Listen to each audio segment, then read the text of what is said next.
So పోయిన వారము మనము 30వ శ్లోకం వరకు 11 నుంచి 30 శ్లోకం వరకు కృష్ణ ఏం చెప్తున్నారు? జ్ఞాన జ్ఞాన యోగం అంటే ఆ సోల్ గురించి చెప్తున్నారు. సోల్ గురించి, తర్వాత దేహం గురించి, ఆత్మ దేహం గురించి చెప్తున్నారు అనమాట. చూడండి, ఇది రెండవ చాప్టర్, 72 శ్లోకాలు ఉన్నాయి రెండవ చాప్టర్ లో.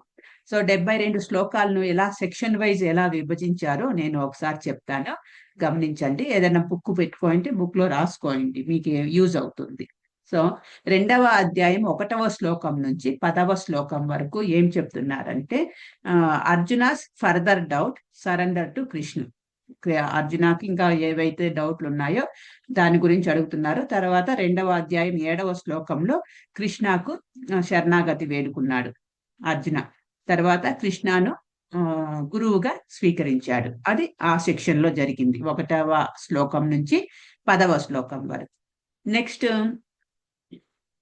రెండవ అధ్యాయం 11 నుంచి 30 వరకు అది దేహము, తర్వాత ఆత్మ గురించి చెప్పుకున్నాం అనమాట. 31 నుంచి 38 వరకు కర్మకాండ గురించి చెప్తున్నారు. కర్మకాండలో సరే ఏమున్నాయో చూద్దాము. నెక్స్ట్ సెక్షన్ 4 వచ్చి 39 నుంచి 53 వరకు బుద్ధి యోగా. బుద్ధి యోగా అంటే నథింగ్ బట్ భక్తి యోగాను బుద్ధి యోగా అని అంటారనమాట. సో 39 నుంచి 53 వరకు బుద్ధి యోగా గురించి చెప్పారు.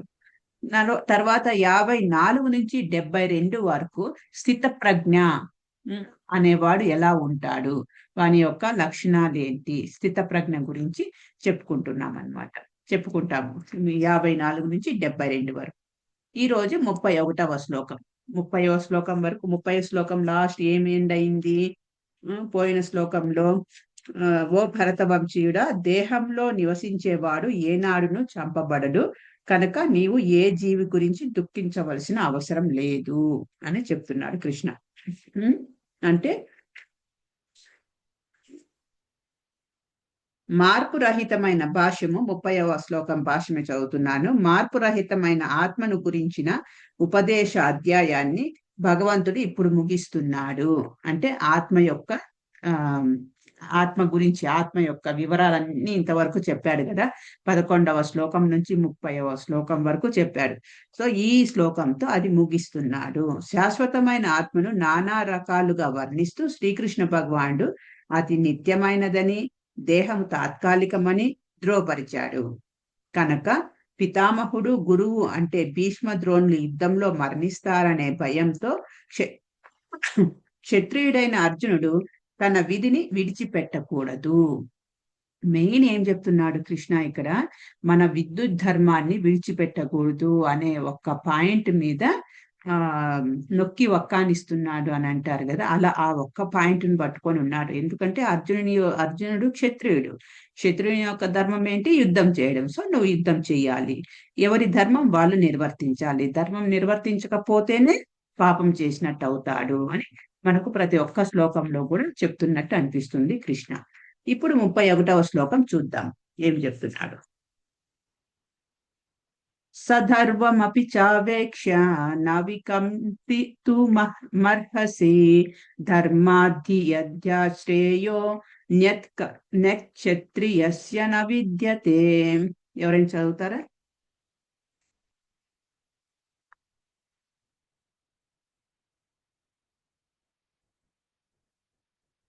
హరే కృష్ణ. ఎవరైనా ట్రై చేస్తారా? 31వ శ్లోకం. మాతాజీ నేను చదువుతాను, ఒక్క నిమిషం. చదువు.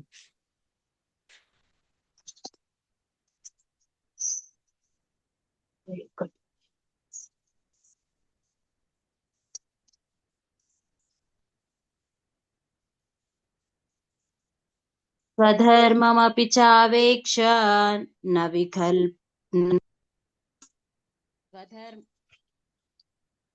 స్వధర్మమపి చావేక్ష నవికంపితుమర్హసి ధర్మాధియుద్ధశ్రేయో న్యక్షత్రియస్య న విద్యతే. ట్రాన్స్లేషన్ చదవండి మాతాజీ. మాతాజీ ట్రాన్స్లేషన్ చదవండి, అనువాదం. క్షత్రియునిగా నీ స్వధర్మమును అనుసరించి ధర్మానుసారము యుద్ధము చేయుట కంటెను నీకు శ్రేయోదాయకమైన కార్యము మరొకటి లేదని నీవు తప్పక గ్రహించవలెను. కనుక నీవు ఈ విషయమున సంశయించనవసరం లేదు. సో క్షత్రియునిగా విశేషమైన విధిని తలచి ధర్మానుసారము యుద్ధం చేయడం కంటే నీకు శ్రేయోదాయకమైన కార్యము లేదు.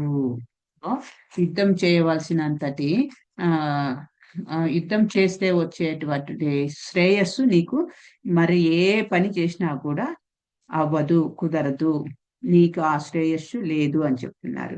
భాషలో ఏం చెప్తున్నారు చూద్దాం. సంఘ పరిపాలనకు ఉన్నట్టి 4 వర్ణాలలో సత్పరిపాలన నిమిత్తము ఉన్నట్టి రెండవ వర్ణము క్షత్రియ వర్ణం అని పిలువబడుతుంది. క్షత్ అంటే హాని కలగకుండా రక్షించేవాడే క్షత్రియుడని పిలువబడతాడు. అడవిలో క్షత్రియులకు సంహార కార్యంలో శిక్షణ ఇవ్వబడుతుంది. క్షత్రియుడు అడవికి వెళ్లి పులిని ముఖాముఖి ఎదుర్కొని తన ఖడ్గాన్ని చేపట్టి దానితో పోరాడుతాడు. పులి చంపబడిన తర్వాత దానికి రాచమర్యాదలతో దహన క్రియ నిర్వర్తిస్తారు. ఈ పద్ధతి ఈనాటికి జైపూర్ రాష్ట్రంలోని క్షత్రియ రాజులచే అనుసరించబడుతోంది. ధర్మయుతమైన హింస ఒక్కొక్కప్పుడు అత్యవసరమైన విషయము కనుక ఎదిరించడంలో, సంహరించడంలో క్షత్రియులు ప్రత్యేకంగా శిక్షణ ఇవ్వబడుతుంది. అందుకే క్షత్రియులు నేరుగా సన్యాసాశ్రమం స్వీకరించకూడదు. చూడండి, క్షత్రియుల యొక్క ధర్మాలు చెప్తున్నారనమాట. సో క్షత్రియుడు అని అంటే క్షత్రియుడు అది ఎలా పోల్చారంటే ఒక మనిషి ఆకారం తీసుకుంటే తల భాగంను బ్రాహ్మణులు అని, భుజము భాగాలను క్షత్రియులని, ఉదర భాగమును వైశ్యాస్ అని, తర్వాత కాళ్ళ భాగమును శూద్రులు అని వర్ణించారనమాట. సో ఈ భుజ భాగమును క్షత్రియులు అంటే వాళ్ళు రక్షించవలసిన వాళ్ళు, సమాజంను రక్షించాలి, ప్రజలను రక్షించే యొక్క బాధ్యత అనేది వాళ్ళ భుజాల పైన ఉన్నదన్నమాట. క్షత్ అంటే హాని కలగకుండా రక్షించేవాడే క్షత్రియుడు అని చెప్తున్నారనమాట. సో ప్రజలకు హాని కలగకుండా క్షత్రియుడు రక్షించాలి కాబట్టి తను ఏదైతే వేటకు వెళ్ళి క్రూర మృగాల్ని చంపినప్పటికీ కూడా తప్పు అనేది లేదన్నమాట. వాళ్ళకు శిక్ష అనేది ఉండదు. ఎందుకంటే వాళ్ళు ప్రజలను సంహరించడం కోసమే వేటాడుతూ ఉన్నారు ఆ క్రూర మృగాల్ని. సో అది ఇక్కడ చెప్తున్నారు చూడండి. అలాంటి ఇన్ కేస్ పులిని చంపారనుకోండి, ఆ పులిని చంపబడిన తర్వాత దాన్ని రాచ మర్యాదలతో దహన క్రియ అనేది నిర్వర్తిస్తారంట. నెక్స్ట్, సో క్షత్రియులకు ప్రత్యేక శిక్షణ కూడా ఇవ్వబడుతుంది. అందుకే క్షత్రియులు నేరుగా సన్యాసాశ్రమం స్వీకరించకూడదు. సన్యాసాశ్రమం అనేది వాళ్ళకు తగదు. అహింస రాజకీయాల్లో తంత్రమే అయినా అదెన్నటినూ ఒక నిబంధన లేదా సిద్ధాంతము కాదు. ధర్మశాస్త్ర గ్రంథాల్లో ఈ విధంగా చెప్పబడింది. శ్లోకం ఉన్నది. యుద్ధ రంగంలో తన శత్రురాజుతో యుద్ధం చేస్తూ మరణించే రాజు లేదా క్షత్రియుడు స్వర్గలోకాలను పొందడానికి అర్హుడవుతాడు. అలాగే యజ్ఞాగ్నిలో పశువులను బలి ఇవ్వడం ద్వారా బ్రాహ్మణులు కూడా స్వర్గాన్ని పొందుతారు. కనుక ధర్మానుసారం యుద్ధరంగంలో చేసే సంహారము, యజ్ఞాగ్నిలో పశు సంహారము హింసా కలాపాలు కానే కావు. చూడండి, ఇప్పుడు కొంతమంది అడుగుతారు, హింస ఎందుకు ప్రోత్సహిస్తోంది మీ వేదాలలో? ఈ భగవద్గీతలో కూడా హింసను ప్రోత్సహిస్తున్నాడు కృష్ణుడు అని అంటున్నారు కదా. సో ఇక్కడ చూడండి, ఏదైతే యుద్ధ రంగంలో శత్రురాజుతో అలా సంహరించబడిన వాళ్లకు ఆ క్షత్రియునికి స్వర్గలోకము, వీర స్వర్గము అని అంటారు కదా. వీర స్వర్గము అనేది అర్హుడవుతాడనమాట వీర స్వర్గానికి. అలాగే యజ్ఞంలో ఏదైతే జంతువును బలి ఇస్తారో ఆ జంతువులు బలి ఇచ్చిన జంతువుకి నెక్స్ట్ హయ్యర్ జన్మ రావడమే కాకుండా ఆ జంతువుని ఎవరైతే బ్రాహ్మణుడు యజ్ఞ హోమంలో బలి ఇచ్చాడో ఆ బ్రాహ్మణునికి కూడా స్వర్గం అనేది పొందుతాడంట. అంతేకాని ఆ బ్రాహ్మణుడు ఆ జంతువుని చంపినాడు కాబట్టి, బలి ఇచ్చినాడు కాబట్టి నరకానికి వెళ్తాడు అనేది రాంగ్. ఎందుకంటే ఆ జంతువుకు, ఆ యజ్ఞంలో బలి ఇచ్చిన జంతువుకు ఇమీడియట్ గా హయ్యర్ జన్మ అనేది ఉంటుందన్నమాట. ఉమ్, పురోగతి ఉంటుంది జన్మలో వాటికి. అలాంటి బలి ఇచ్చిన ఆ, ఉమ్, జంతువులకు పురోగతి ఉంటుందన్నమాట. కాబట్టి ధర్మానుసారంగా యుద్ధంలో సంహరించినప్పటికీ, యజ్ఞాల్లో బలి ఇచ్చినప్పటికీ కూడా అవి హింసా కలాపాలు కానే కావు అని చెప్తున్నారు అనమాట. ఎందుకంటే అందులో ఉన్న ధర్మాల వలన ప్రతి ఒక్కరికి లాభమే కలుగుతుంది. బలి ఇవ్వబడిన పశువు ఒక రూపం నుండి, ఇక్కడ చెప్తున్నారు చూడండి, ఒక రూపం నుండి వేరే ఒక రూపానికి పరిణామ క్రమం లేకుండానే శీఘ్రమే మానవ జన్మను పొందుతుంది. సో వాటికి ఈ ఒక జన్మ తర్వాత ఒక జన్మ, ఒక జన్మ తర్వాత ఒక జన్మ, అలా ఒక జీవి మొత్తం అన్ని జన్మలు తీసుకున్న తర్వాతనే మానవ జన్మ అనేది తీసుకుంటుంది అనమాట జీవి. సో అందుకే దుర్లభం మానుష జన్మ అని అంటారు. మనిషి జన్మ రావాలి అని అంటే 84 లక్షల జాతుల జీవరాశులలో ఆ ఆ ఆత్మ ఒక రౌండ్ తిరిగేసిన తర్వాతనే మానవ జన్మ వస్తుందంట. 84 లక్షల రకాల జీవరాశులు.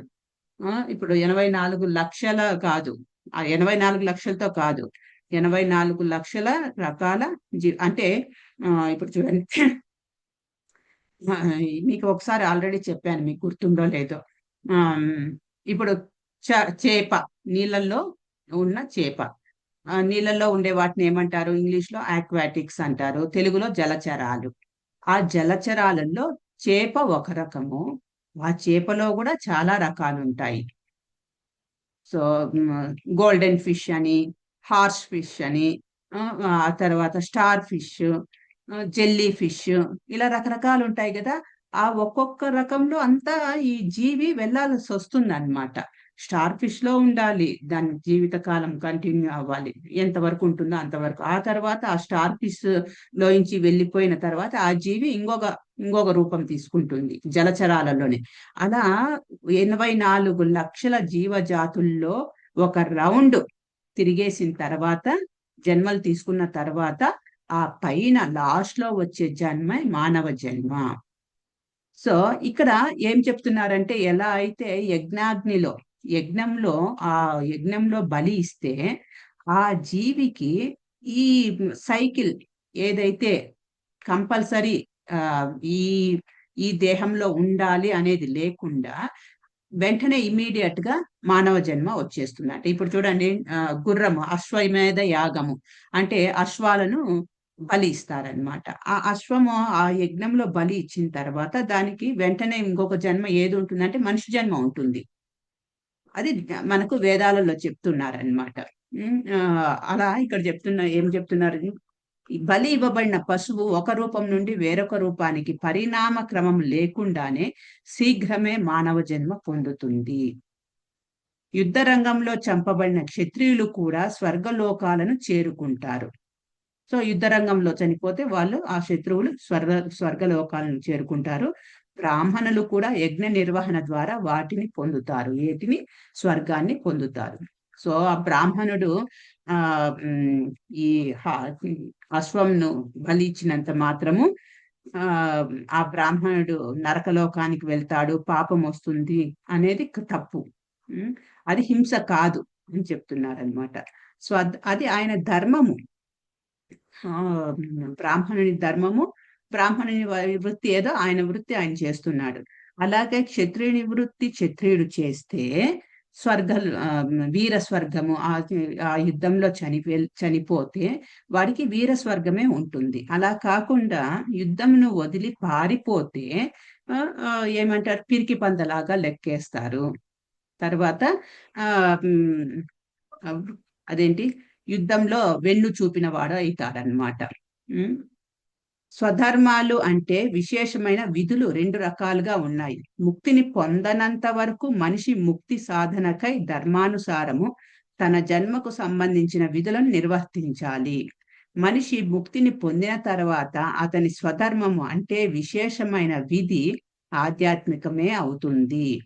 అది భౌతిక దేహ భావనలో ఉండదు. సో ఇక్కడ ఏమంటున్నారంటే, స్వధర్మము అంటే భౌతిక దేహ భావనలో ఉన్నంత వరకు ఈ భూమి పైన నీ ధర్మం ఏదో అది నిర్వర్తించాలన్నమాట. ఎప్పుడైతే మనిషి ముక్తిని పొందుతాడో అప్పుడు తన యొక్క స్వధర్మం వేరే అవుతుంది.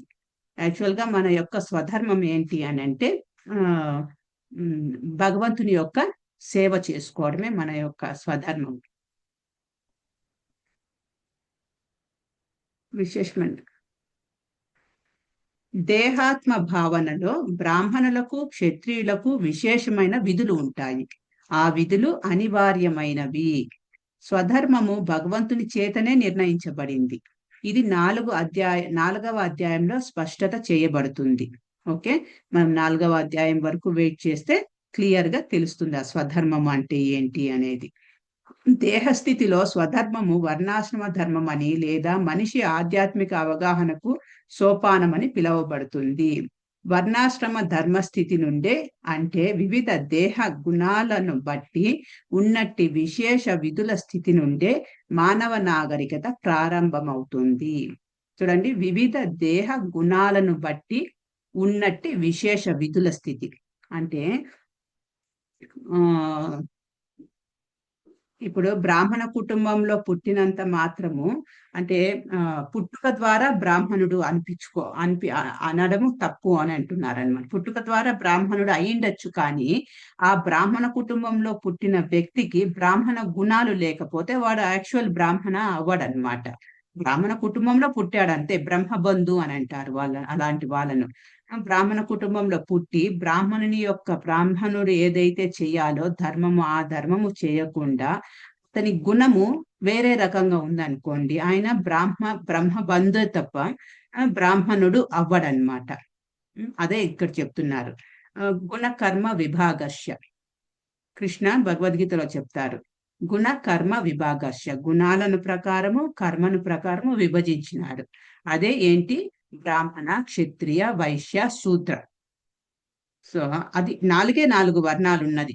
బ్రాహ్మణులు సంఘంలో సనాతన ధర్మంలో ఉన్నది 4 వర్గాలే: బ్రాహ్మణులు, క్షత్రియులు, వైశ్యులు, శూద్రులు. చెప్పాను కదా, బ్రాహ్మణులు తల లాంటి వాళ్ళు సమాజంకు, క్షత్రియులు భుజాల లాంటి వాళ్ళు, వైశ్యులు ఉదరం లాంటి వాళ్ళు, శూద్రులు వీళ్ళకందరికీ సేవ చేసే వాళ్ళు కాళ్ళ లాంటి వాళ్ళు అనమాట. సో ఏది లేకపోయినా కూడా సంఘము యొక్క రూపురేఖలు మిస్ మ్యాచ్ అయిపోతాయి. సో బ్రాహ్మణులు లేకపోయినా కష్టమే, క్షత్రియులు లేకపోయినా కష్టమే, ఉదరము వైశ్యులు లేకపోయినా కష్టమే. వారి యొక్క వృత్తి ఏంటి? బ్రాహ్మణుల వృత్తి పఠన్ పాఠన్ అంటే శాస్త్రాలు చదవడము, శాస్త్రాలు సమాజానికి మనుషులకు చెప్పడము, యజ్ఞ హోమాలు చేయడము, ఇది వాళ్ళ యొక్క వృత్తి. ఆ తర్వాత క్షత్రియుల వృత్తి ఏంటి? ప్రజలను రక్షించడం క్షత్రియుల వృత్తి. వైశ్యుల వృత్తి ఏంటి? వైశ్యులు వచ్చి వాణిజ్య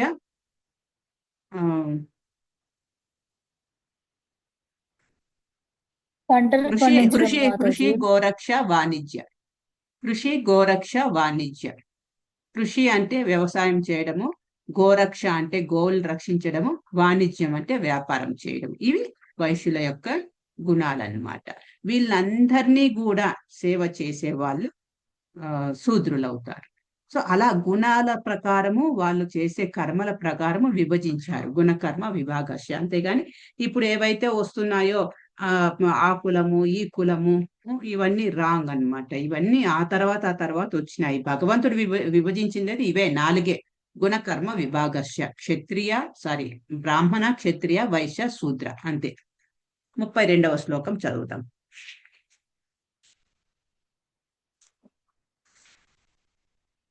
సో ఇక్కడ సెక్షన్ 3లో ఏం చెప్తున్నారు మనకు? 31 నుంచి 38 వరకు కర్మకాండ గురించి చెప్తున్నారు కృష్ణ. మెయిన్ గా కర్మకాండ మీద ఫోకస్ పెడుతున్నారు.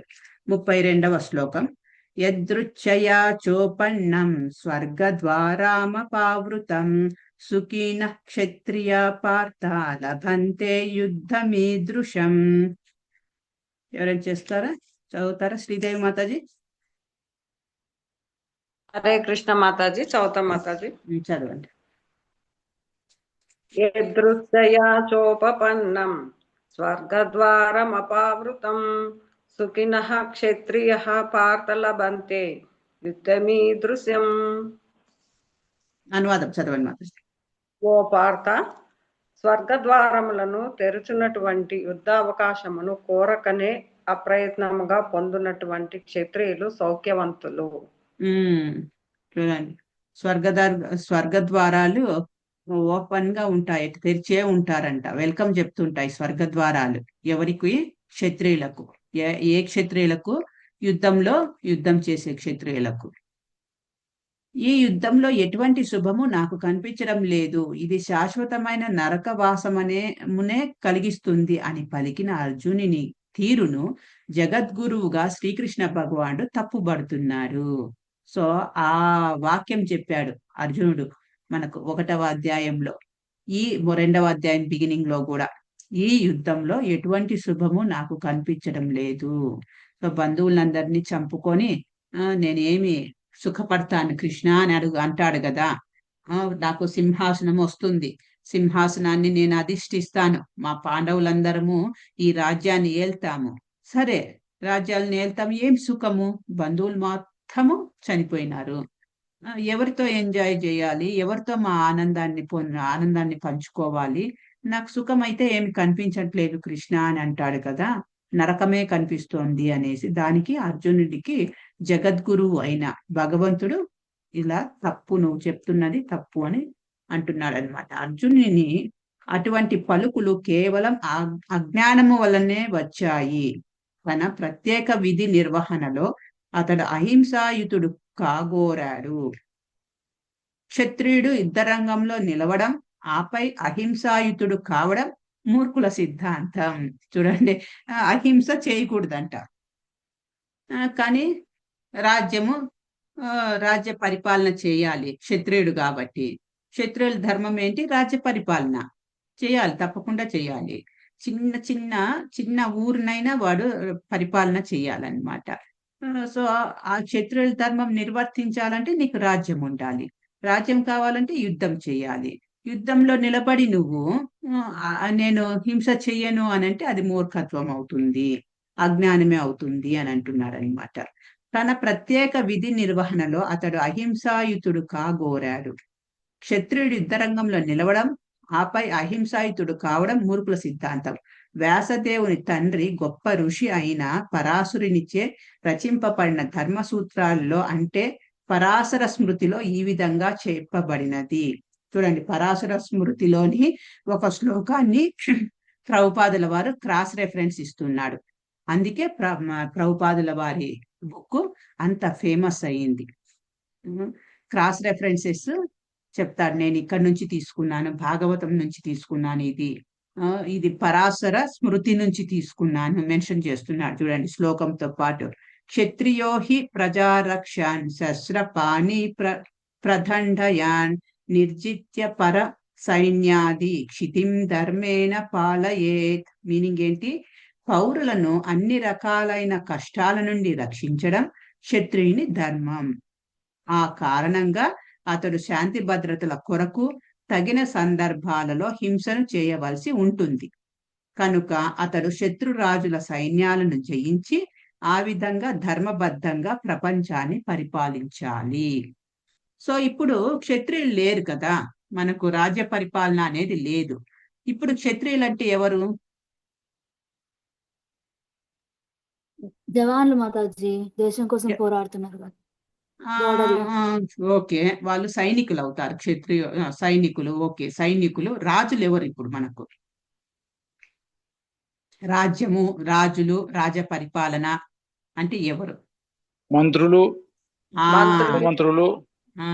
అది ప్రధానమంత్రి, ముఖ్యమంత్రి, ఎమ్మెల్యే, ఎంపీలు, సర్పంచులు, వీళ్ళు. కానీ వీళ్ళు ఇక్కడ మనకు భగవద్గీతలో చెప్పిన విధంగా ఉన్నారా ఇప్పుడు? లేరు. సో మనము సరి అయిన రాజును ఎన్నుకోవట్లేదు, అది ప్రజల తప్పే. సో రాజు అనేవాడు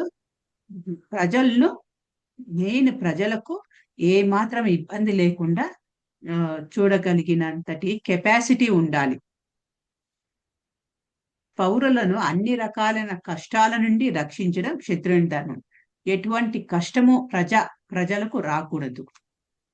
ప్రజ అంటేనే ఈ రాజ్యము, రాజు, ప్రజలు. సో ప్రజలు అంటే మనుషులు ఒక్కటే అని కాదు, ప్రతి ఒక్క జీవి కూడా, ఆ రాజ్యంలో ఉన్న ప్రతి ఒక్క జీవి కూడా రాజుకు ప్రజ కిందనే అవుతారనమాట. సో రాజుకు ఈ ప్రజలు, రాజ్యంలో ఉన్న ప్రజలు మొదటి సంతానం యాక్చువల్ గా. తర్వాతనే భార్య, ఆయన సొంతం పిల్లలు, అదంతా ఆ తర్వాత. మెయిన్ చూసుకోవాల్సిన సంతానం ఎవరు అని అంటే ఆ రాజ్యంలో ఉన్న పౌరులు. తన సొంత బిడ్డల్లాగా పరిపాలించాలి, తన సొంత బిడ్డల్లాగా కుంచిత్ కష్టం కూడా లేకుండా చూసుకోవాలి. కానీ ఇప్పుడు ఏ రాజులు అలా లేరు, ఏ పొలిటికల్ లీడర్స్, రాజకీయ నాయకులు కూడా అంత ధర్మబద్ధంగా లేరు. సో అదే కలియుగ ప్రభావం. ఈ విషయాలన్నిటిని బట్టి అర్జునుడు యుద్ధాన్ని మానడంలో ఎటువంటి కారణము లేదు. అతడు తన శత్రువులను జయిస్తే రాజ్యాన్ని అనుభవిస్తాడు. ఒకవేళ యుద్ధంలో మరణించవలసి వస్తే తన కొరకు ద్వారాలు తెరిచి ఉన్నట్టి స్వర్గాన్ని అతడు చేరుకుంటాడు. ఇందులో ఏదైనా సరే యుద్ధము అతనికి లాభదాయకమే అవుతుంది. సో యుద్ధంలో రాజ్యాన్ని జయిస్తే రాజ్యం అనుభవిస్తాడు. సో ఆ పాండవులకు, అర్జునునికి లాభమే అవుతుంది. ఇన్ కేసు యుద్ధంలో చనిపోయాడు అనుకోండి, ఇక్కడ ఈ శ్లోకంలో చెప్తున్నారు కదా కృష్ణ, స్వర్గ ద్వారాలు తెరిచి ఉంటాయంట. దేనికి? వీర స్వర్గం పొందాడు కాబట్టి. యుద్ధంలో చనిపోయాడు, వీర స్వర్గం పొందాడు కాబట్టి ఆ రకంగా స్వర్గ ద్వారాలు తెరుచుకొనే ఉంటాయి. ఆ రకంగా చూసుకున్నా అర్జునుడు లాభదాయకుడే అవుతాడు అని చెప్తున్నాడు. మొత్తానికి కృష్ణ ఏది చెప్తున్నా కూడా చివరికి యుద్ధంను ఎంకరేజ్ చేస్తున్నాడు. యుద్ధం అని అంటే ఇక్కడ ఏంటంటే మెయిన్ మనం చూడాల్సింది ధర్మము, విద్యుత్ ధర్మము. నీ ధర్మాన్ని నువ్వు వదలకూడదు, నిర్వర్తించాలి తూచా తప్పకుండా. అదే చెప్తున్నారనమాట.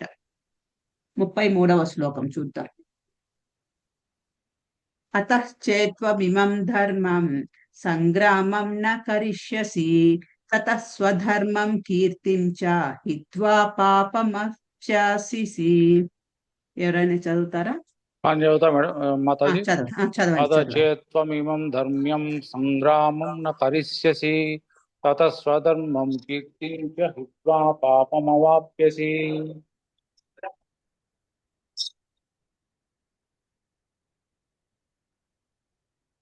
అనువాదం చదవండి, అట్లా అనువాదము. నీవు ఈ ధర్మ యుద్ధము చేయకపోతే నీ కులధర్మము, పేరు ప్రఖ్యాతులు పాడు చేసి పాపం కట్టుకుంటావు. చూడండి, నిక్కముగా పాపమును పొందుతావు. ఈ విధంగా యోధుడు అనే నీ కీర్తిని కోల్పోతావు. సో ఈయన అర్జునునికి మంచి పేరు ఉంటుంది, యుద్ధకారుడిలాగా. ఈయనకు సవ్యసాచి అని, ఇంకా ఏమేం పేర్లు ఉన్నాయి చెప్పండి. ఫస్ట్ చాప్టర్ లో చెప్తారు కదా ఏమేం పేర్లు ఉన్నాయి అర్జునునికి. మనం ఇప్పుడు 2వ చాప్టర్ లో ఉన్నాం. అంటే మీరు ఎల్కేజీ నుంచి యూకేజీకి వచ్చారు. చెప్పండి మాతాజీ. కౌంతేయ మాతాజీ. కౌంతేయ ఒక పేరు. ఇంకా పార్థ.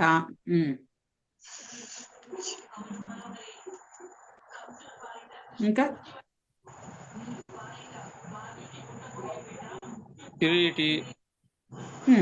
కిరీటి, సవ్యసాచి, గూఢాకేశ. ఇవన్నీ ఎలా వచ్చినాయి అని అంటే ఆయన అంతటి యోధుడు ఆయన అర్జునుడు. కౌంతేయ అని అన్నారు. కుంతి పుత్ర. కౌంతేయ అంటే కుంతి పుత్ర. పాండు తనయ అని కూడా చెప్తాడు అప్పుడప్పుడు కృష్ణ. పాండురాజు కొడుకువి. ఎందుకు వాళ్ళ పేరెంట్స్ పేర్లు చెప్తున్నారు ఇక్కడ? వాళ్ళ యొక్క ప్రస్తావన వస్తోంది. కుంతి పుత్రునివి నువ్వు, పాండు తనయునివి నువ్వు, ఆ తర్వాత నీకు సవ్యసాచి అనే పేరుంది, గూఢాకేశునివి నువ్వు, అనసూయవే, నీకు అసూయ అనేది లేదు, శత్రువు అనేవాడు లేడు, నువ్వు పెద్ద విలువిద్య మొత్తం నేర్చుకున్న వాడివి నువ్వు. ఎందుకు చెప్తున్నారు ఇవన్నీ అని అంటే కృష్ణుడు గుర్తు చేస్తున్నాడు. నీ కీర్తి లాంటిది, నీ వంశం ఇలాంటిది. పార్థ, నీ వంశం ఇలాంటిది, మీ పేరెంట్స్ ఇలాంటి వంశంలో ఉన్నారు, అలాంటి వంశంలో నువ్వు జన్మ తీసుకున్నావు. వాళ్ళ కీర్తి ఏం కావాలి? నువ్వు యుద్ధం వదిలేసి పారిపోతే ఉమ్, ఆ వంశం యొక్క కీర్తి ఏమవుతుంది? కుంతీదేవి ఎంతటి ఆ ధైర్యవంతురాలంటే, కుంతీదేవి మీకు తెలుసు పాండవుల యొక్క జీవితం ఎట్లా నడిచింది. కుంతీదేవి జీవితము మొదటి నుండి ఆవిడకు కష్టాలే, మొదటి నుండి కష్టాలే. పా- ఈ ఈ మన కౌరవుల వల్ల. కానీ ఆవిడ అన్నిటికీ భరించి నిలబడింది అనమాట. అంతేకాకుండా ఆ, ఆ, భగవంతుడు భగవంతుని యొక్క అత్త అవుతుంది కాబట్టి కుంతీదేవి ఆ రకంగా చూసుకున్నా కూడా బంధుత్వము కుంతీదేవికి. అర్జునుడైతే బావుమరిది అవుతాడు, కుంతీదేవి అత్త అవుతుంది కృష్ణునికి. ఆ రకంగా చూసుకున్నా ఎంతటి పెద్ద వంశంలో ఉన్నాడు. సో ఇలా నువ్వు ఈ పాడు పని చేయడం వల్ల, యుద్ధం వదిలేసి పారిపోవడం వల్ల మొత్తం వంశానికి అపకీర్తిని తీసుకొస్తావు నువ్వు. కుంతీదేవి ఒకప్పుడు ఒక స్టేజ్ లో ఏమంటుందంటే కృష్ణునితో, కృష్ణ నాకు కష్టాలు మరీ మరీ రావాలి, మరీ మరీ రావాలి అని అడుగుతుంది అనమాట. ఎందుకు అలా కోరుకుంటోంది? తిరిగి తిరిగి నాకు కష్టాలే రావాలని ఎందుకు కోరుకుంటోంది అని అంటే, వాళ్ళ కష్టాలలో భగవంతుడు వచ్చి వాళ్ళని రక్షిస్తూ ఉన్నాడు కాబట్టి భగవంతుడిని ఎల్లప్పుడూ కూడా తమ కళ్ళ ముందు చూస్తూ ఉండొచ్చు. భగవంతుని యొక్క ఆ దివ్య దర్శనము చూడొచ్చు, దర్శించుకోవచ్చు. భగవంతుని యొక్క సాంగత్యం ఎల్లప్పుడూ ఉండాలి వాళ్ళకి అనేసి ఆవిడ, నాకు కష్టాలు వచ్చినా పర్వాలేదు, కష్టాలు వస్తే నువ్వు ఉంటావు మా దగ్గర, అది చాలు మాకు అనేసి ఆవిడ కోరుకుంటుంది అనమాట. ఎప్పుడు కృష్ణుడు ఎప్పుడైతే వదిలేసి మధురాకు వెళ్తుంటాడో అప్పుడు. సో మాకు తిరిగి తిరిగి కష్టాలు రావాలి, నాకు కష్టాలు వస్తే నువ్వు నన్ను రక్షించడానికి ఖచ్చితంగా వస్తావు. అంతటి ధైర్యవంతురాలు కుంతీదేవి. అలాంటి వంశంలో ఉన్నవాడి నువ్వు, అలాంటి వంశానికి నువ్వు యుద్ధం చేయకుండా అపకీర్తిని తీసుకొస్తావు. అర్జునుడు పేరుగాంచిన యోధుడు, పలువురు దేవతలతో శివునితో కూడా యుద్ధం చేసి అతడు కీర్తిని పొందాడు. తర్వాత అగ్నిదేవుడు గిఫ్ట్ ఇచ్చిన ఇది రథం ఉన్నది ఆయన దగ్గర.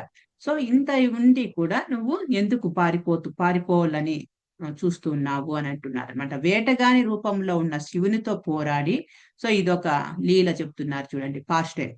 వేటగాని రూపంలో ఉన్న శివునితో పోరాడి ఓడించి మొప్పించిన తర్వాత అర్జునుడు అతని నుండి పాశుపతాస్త్రాన్ని బహుమతిగా పొందాడు. అర్జునుడు గొప్ప యోధుడని ప్రతి ఒక్కరికి తెలుసు.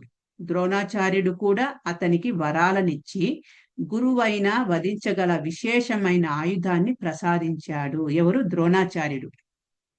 ద్రోణాచార్యుడు కూడా అతనికి వరాలనిచ్చి గురువునైనా వధించగల విశేషమైన ఆయుధాన్ని ప్రసాదించాడంట. నువ్వు గురువునైనా అంటే వాళ్ళ గురువు ఎవరు? ద్రోణాచార్యుడే.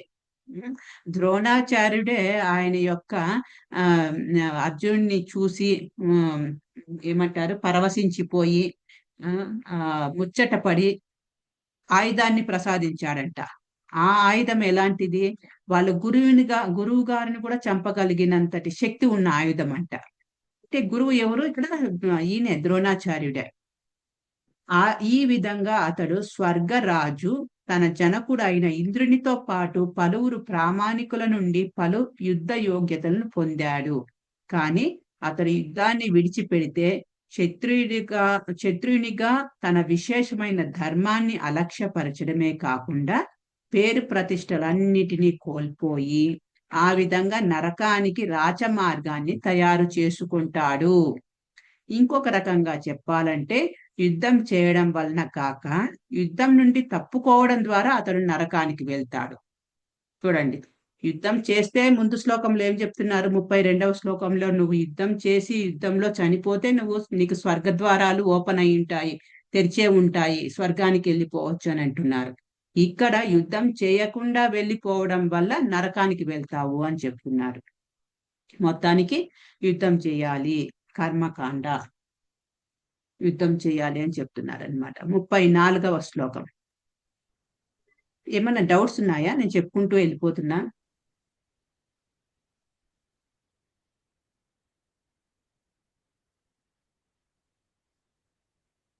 వెళ్దామా 34వ శ్లోకంకు?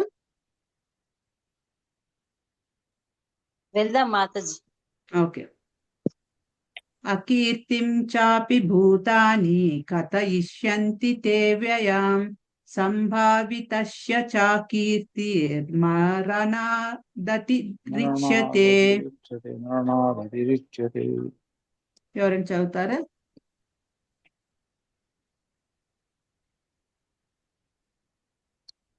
హరే కృష్ణ మాతాజీ. హారిక చెప్పమ్మా. అకీర్తం చాపి భూతాని కథాశాంతి తవ్యం సంభవితస్య చాకీర్తం రణదతిరిచ్యతే. అనువాదము చదివేసి. జనులు నీ అపకీర్తిని ఎల్లప్పుడూ చెప్పుకుంటారు. గౌరవానికి అపకీర్తి మరణం కంటే దారుణమైనది. అవమానం అనేది గౌరవనీయులైన వాళ్ళకి అవమానం అనేది మరణం కంటే దారుణమైనదంట. మరణం కంటే. జనులు నీ అపకీర్తిని ఎల్లప్పుడూ చెప్పుకుంటారు. గౌరవనీయునికి అపకీర్తి మరణం కంటే దారుణమైనది. సో అదే మనం అంటాం కదా, మానాలు తీశాడు, నాకు అవమానం జరిగింది, ఈ అవమానం భరించే బదులు ఉరేసుకోవడం బెటరు, అవమానం భరించే బదులు పోయి దూకి చావడం మేలు అని ఏదేదో అంటూ ఉంటాం కదా, అలా అంటున్నారనమాట ఇక్కడ. సో అవమానం అనేది ఇక్కడ. ఇంకొకటి, ఈయన వంశము అలాంటిది, గొప్ప వంశము కదా వీళ్ళది, పాండవ రాజులది, రాజుల వంశము. ఇంతటి రాజులకు అవమానం అనేది మరణం కంటే ఇంకా ఎక్కువ శిక్ష, అంటే అలా కుళ్ళింపజేసేస్తుంది అనమాట. మరణం కన్నా ఎక్కువ శిక్ష అన్నట్టు అయిపోతుంది. ఏంటి? అవమానం, అపకీర్తి, తప్పు పట్టి మాట్లాడడం, అవహేళన చేయడము, ఇవన్నీ కూడా ఎలా అంటే మరణం కన్నా ఇంకా ఎక్కువ స్ట్రాంగ్ పెయిన్ అనేది ఉంటుంది అనమాట వాళ్ళకు. భాష్యంలో ఏం చెప్తున్నారు? అర్జునుని యుద్ధ విముఖత గురించి శ్రీకృష్ణ భగవానుడు అతని స్నేహితునిగా, తత్వబోధకునిగా ఇప్పుడు తుది తీర్పు ఇస్తున్నాడు. అర్జున, యుద్ధం ఇంకా ప్రారంభం కాకముందే నువ్వు యుద్ధ రంగాన్ని విడిచిపెడితే జనులు నిన్ను పిరికివాడని అంటారు. జనులు దూషించిన యుద్ధ రంగం నుండి పారిపోతూ ప్రాణాన్ని రక్షించుకోవచ్చునని నీవు అనుకోవచ్చును, కానీ యుద్ధంలో మరణించడమే నీకు మంచిదని నేను సలహా ఇస్తున్నాను. నీ వంటి గౌరవనీయునికి అపకీర్తి మరణము కంటే దారుణమైనది. కనుక నీవు ప్రాణభీతితో పారిపోక యుద్ధంలో మరణించడమే ఉత్తమం. అది నా స్నేహాన్ని దుర్వినియోగపరిచావనే అపకీర్తి నుండి, సంఘంలో అప్రతిష్ట నుండి నిన్ను కాపాడుతుంది అని భగవానుడు అన్నాడు. కనుక భగవంతుని తుది తీర్పు ఏమిటంటే, అర్జునుడు యుద్ధంలో మరణించాలే కానీ దాని నుండి తప్పుకోకూడదు. ఇది కృష్ణుని యొక్క తుది తీర్పు. సో యుద్ధంలో చనిపోయి యుద్ధం చెయ్యాలి, అది తప్పదు, సత్యం. నువ్వు క్షత్రియునివి, ఇది నీ డ్యూటీ, విద్యుత్ ధర్మము. ఇన్ కేసు యుద్ధంలో చనిపోయినా పర్వాలేదు, కానీ యుద్ధం నుండి మాత్రం పారిపోవద్దు. అది అందరికీ కూడా అపకీర్తి. నీ వంశానికి అపకీర్తి, మీ తల్లిదండ్రులకు అపకీర్తి, మీ పెద్దలకు, అన్నలకు, వాళ్ళకు అపకీర్తి. సో ఒక రాజుకు అపకీర్తి కన్నా చావే మెరుగు అని అంటున్నారనమాట. అపకీర్తి అనేది చావు కన్నా దారుణమైనది.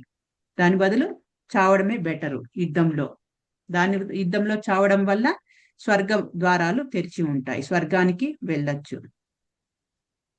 అలా కాకుండా యుద్ధం వదిలేసి పిరికి పందలాగా పారిపోయావంటే నరకలోకాలకు వెళ్లాల్సి వస్తుంది. ఇది నా తుది తీర్పు అని చెప్పేశారనమాట కృష్ణ. 35వ శ్లోకం. భయాద్రనాదు పరతం మంసంతే త్వం మహారథ యేషాం చ త్వం బహుమతో భూత్వా యాస్యసి లాఘవం. ఎవరైనా చదువుతారా? మాతాజీ నేను చదువుతాను. చదవండి. భయాద్రణాదు పరతం వంశంతే త్వాం మహారథాః ఏషాంచ త్వం బహుమతో భూత్వా యాస్యసి లాఘవం. అనువాదము చదవండి సార్. భావం: ఇన్నాళ్ళు నిన్ను మహావీరుడిగా గౌరవిస్తున్న వాళ్ళంతా భయపడి యుద్ధము మానేశావని భావించి చులకనగా చూస్తారు. భాష్యం చదువుతారా అట్లే?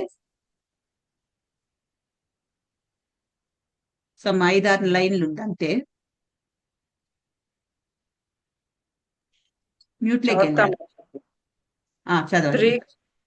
శ్రీకృష్ణ భగవానుడు తన తీర్పును ఇంకను కొనసాగించుచున్నాడు. సోదరులు మరియు పితామహుని పైన గల జాలితో యుద్ధరంగమును వీడి తినని దుర్యోధనుడు, కర్ణుడు మొదలగు సేనాధిపతులు భావింతురని నీవు తలచకుము. నీవు ప్రాణభయముతోనే పలాయనమైతివని వారు తలచెదరు. తత్కారణంన నీ పేరు ప్రతిష్టల ఎడగల వారి గొప్ప అభిప్రాయము నశించిపోగలదు. Hare Krishna. Thank you Mataji. So చూడండి ఎలా భగవంతుడు అంటే ఏది ధర్మము, ఏది అధర్మము, ఏది తప్పు, ఏది ఒప్పు, ఏది చెయ్యాలి, ఏది చేయకూడదు, క్షత్రియుడు అనేవాడు ఏది చెయ్యాలి, బ్రాహ్మణుడు అనేవాడు ఏది చెయ్యాలి, వైశ్య అనేవాడు ఏది చెయ్యాలి, శూద్ర అనేవాడు ఏది చెయ్యాలి, ఇన్ కేసు అవి చేయకపోతే వాటి యొక్క రియాక్షన్ ఏంటి, ప్రతి ఒక్కటి ఈ బుక్ లో భగవద్గీతలో చెప్పారు. అందుకే భగవద్గీత అనేది మానవుల యొక్క మాన్యువల్ అని చెప్తారు. మనిషి జన్మకు మాన్యువల్ ఏంటి, బుక్లెట్ ఏంటి అంటే ఈ భగవద్గీత. భగవద్గీతలో ఇప్పుడు చూడండి అర్జునుడు చెప్తున్నారు, ఏం చెప్తున్నారు, నీ విద్యుత్ ధర్మము నువ్వు నిర్వర్తించాలి అంటే అఫ్ కోర్స్ ఈయన అర్జునుడు క్షత్రియుడి కాబట్టి క్షత్రియుడి ధర్మము వితౌట్ ఫెయిల్ చెయ్యాలి అని అంటున్నారు. అట్లాగే మిగతా వాళ్ళు కూడా వితౌట్ ఫెయిల్ వాళ్ళ యొక్క ధర్మంను వాళ్ళు నిర్వర్తించాలి. క్షత్రియుడి అర్జునుడిని పెట్టుకొని చెప్పినంత మాత్రమే ఇది అర్జునుడికి మాత్రమే చెప్తున్నారని కాదు, ఇది ప్రతి ఒక్కరికి, ప్రతి ఒక్క మనిషికి కూడా ఇది నిర్వర్తిస్తుంది, ఇది మ్యాచ్ అవుతుంది అన్నమాట. భార్యగా ఉంటే భార్య యొక్క విద్యుత్ ధర్మం ఏంటో అది చెయ్యాలి, భర్త అయితే ఏం చేయాలో అది చేయాలి, పిల్లలు ఏం చేయాలి అది చేయాలి. తర్వాత ఒక సంఘంలో ఉంటూ ఒక మనిషి అనేవాడు ఎలా ప్రవర్తించాలి అనేది మనకు భగవద్గీతలో అన్ని విపులంగా చెప్పబడింది అన్నమాట.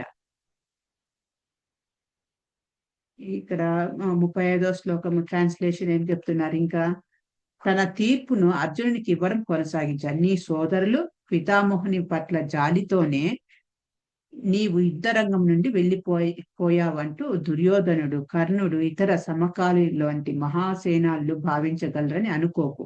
నీవు నీ ప్రాణభయంతోనే వెళ్ళిపోయావని వారు అనుకుంటారు. కృష్ణ అర్జున ఇక్కడ చెప్తున్నాడు కదా మనకు, అర్జున చెప్తున్నాడు కదా ఏంటి, మొదటి అధ్యాయంలో అన్ని చెప్పాడు, ఎందుకు తను యుద్ధం చేయకపోవడానికి కారణం ఏమి అని చెప్తున్నాడు. ఒకటి పాపం వస్తుంది అని అంటున్నాడు, ఇంకొకటి నేను ఇంతటి హింసాత్మక పనులు నేను చెయ్యలేను అని అంటున్నాడు.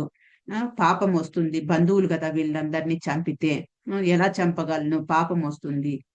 పెద్దలను మాటలతోనే అగౌరవపరచడానికి ఇష్టపడనమాట. పెద్దలు వచ్చిన వెంటనే వాళ్ళకు ప్రణామములు అర్పించి వాళ్ళకు గౌరవించడం ధర్మము. అలా ఉండేవారు వాళ్ళు కౌరవులు. కానీ ఇక్కడ ఏమవుతోంది, అలాంటి పెద్దలకే వీళ్ళు ఎదిరించి బాణం వేయాల్సి వస్తుంది. ఎందుకంటే కౌరవులు అటువైపు కౌరవుల పార్టీలో ఉన్న వాళ్ళందరూ వీళ్ళకన్నా పెద్దలు అవుతారు అర్జునుని కన్నా. సో అలాంటి పెద్దలను నేను మాటలతోనే నొప్పించలేని వాణ్ణి వాళ్ళను బాణం వేసి ఎలా చంపగలను, ఇవన్నీ చెప్తున్నాడు కదా. తర్వాత నాకేమి ఎంజాయ్మెంట్ ఉంటుంది, నేను అనుభవించలేను, ఆనందించలేను రాజ్యం తీసుకొని, ఇవన్నీ చెప్తున్నాడు రీజన్స్.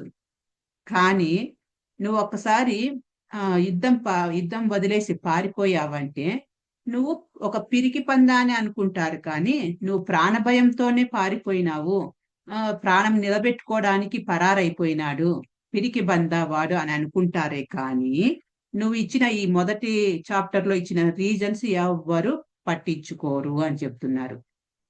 అంతే కదా, వాడి మనసులో ఇప్పుడు ఏదైనా ఉందనుకోండి, ఇంటెన్షను ఏదైనా ఎవరన్నా మనిషిలో మనిషి ఏదంటే ఏదైనా ఆ, ఉమ్, వారి యొక్క అభిప్రాయం ఏంటో బయటికి చెప్పకుండా ఎవరికి అర్థం కాదు మనసులో ఏమనుకుంటున్నారు అని.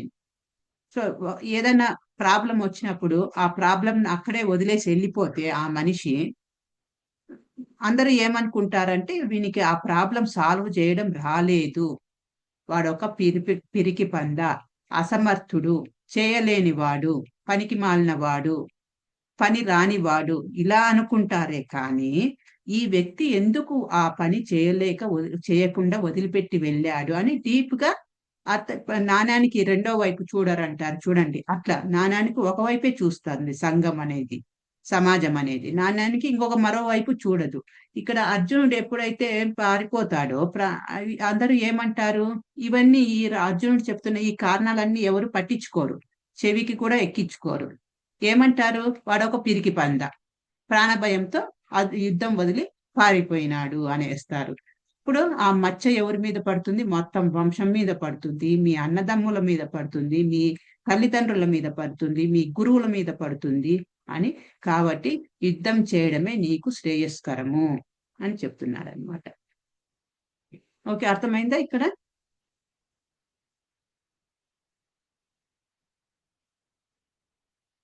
ఫాస్ట్ గా వెళ్తున్నానా నేనేమన్నా? ఏం లేదండి. లేదు మాతాజీ. లేదు. ఓకే ఓకే 36వ శ్లోకం ఎవరైనా చదువుతారా?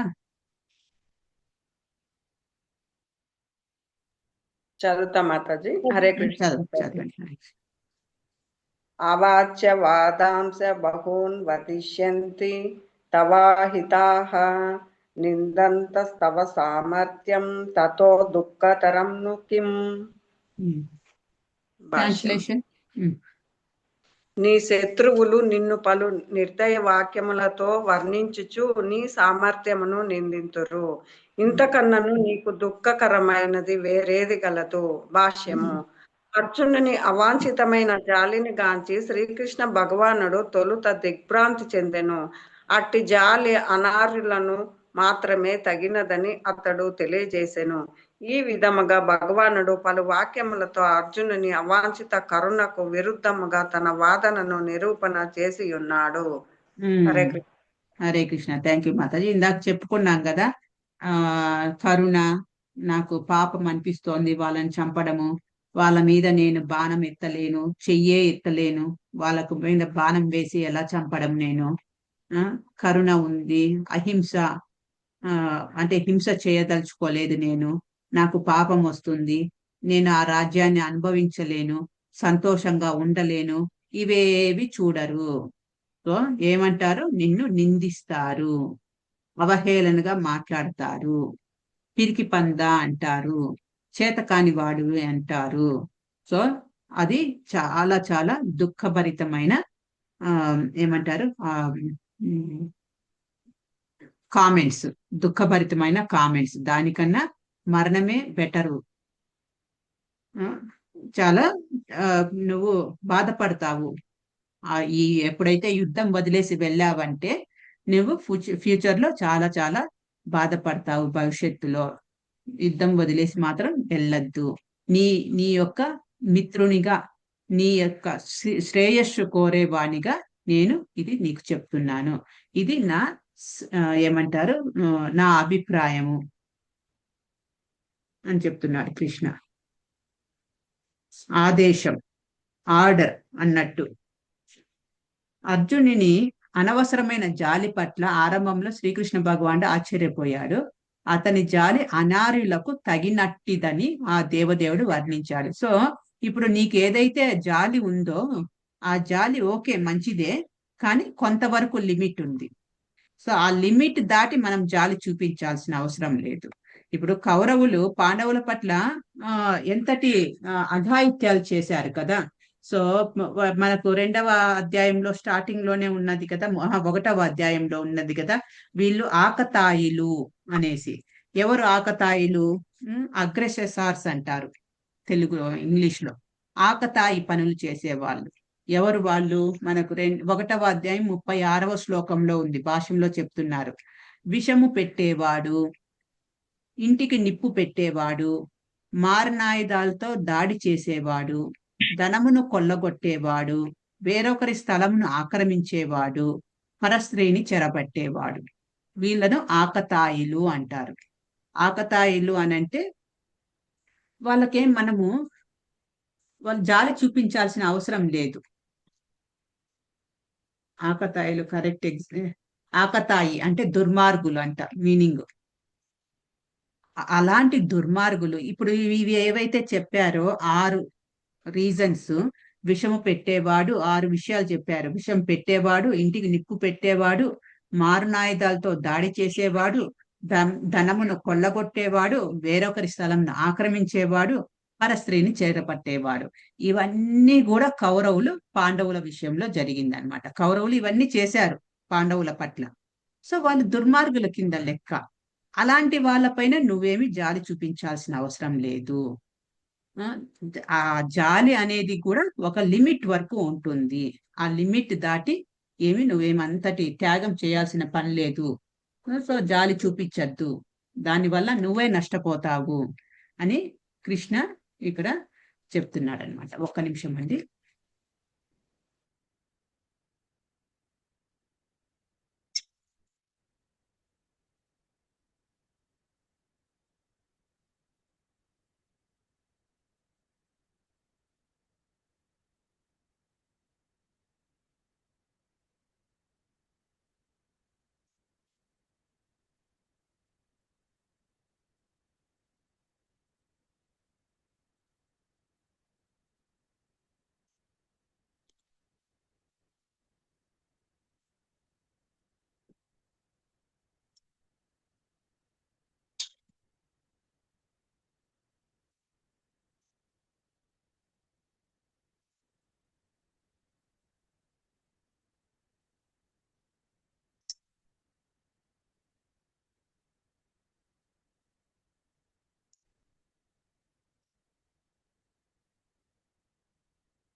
హరే కృష్ణ. సారీ అండి, ఏదో కొరియర్ వచ్చింది.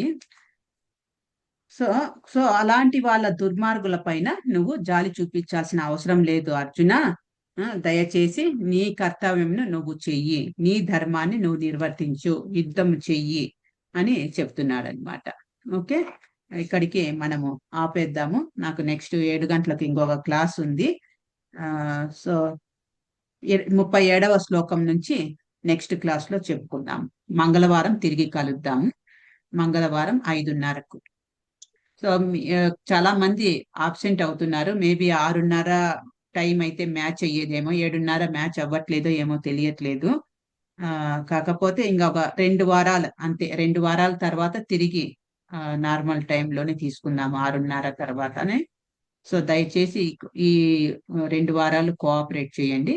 తిరిగి మనం అందరము మంగళవారము 5:30కు కలుద్దాము.